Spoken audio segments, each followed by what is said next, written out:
Second hand car ವ್ಯಾಪಾರಿಯನ್ನ ಬೆತ್ತಲೆ ಮಾಡಿ ಹಲ್ಲೆ. ಹಣಕ್ಕಾಗಿ ಬೇಡಿಕೆ ಇಟ್ಟು ಸೆಕೆಂಡ್ ಹ್ಯಾಂಡ್ ಕಾರು ವ್ಯಾಪಾರಿ ಮೇಲೆ ಹಲ್ಲೆ.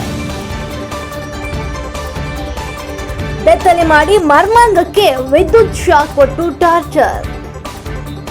ಸೆಕೆಂಡ್ ಹ್ಯಾಂಡ್ ಕಾರು ವ್ಯಾಪಾರಿ ಅರ್ಜುನ್ ಮಡಿವಾಳ ಎಂಬಾತನಿಗೆ ಟಾರ್ಚರ್. ಕಲಬುರಗಿ ಜಿಲ್ಲೆಯ ಸೇಡಂ ತಾಲೂಕಿನ ದೇವನೂರು ಗ್ರಾಮದ ನಿವಾಸಿ.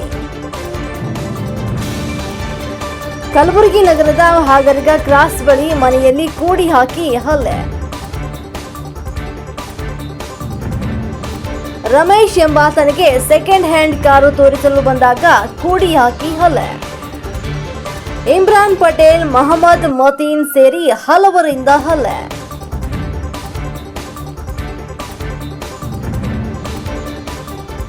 ಹಲ್ಲೆ ಮಾಡಿ ಹಣ ಹಾಕಿಸಿಕೊಂಡು ಹೆಚ್ಚಿನ ಹಣಕ್ಕೆ ಬೇಡಿಕೆ ಇಟ್ಟ ದುಷ್ಕರ್ಮಿಗಳು. ವಿಶ್ವವಿದ್ಯಾಲಯ ಪೊಲೀಸ್ ಠಾಣೆಯಲ್ಲಿ ಪ್ರಕರಣ ದಾಖಲು. ವಿಶ್ವವಿದ್ಯಾಲಯ ಪೊಲೀಸರಿಂದ ಹಲ್ಲೆ ಮಾಡಿದ ಆರೋಪಿಗಳ ಬಂಧನ.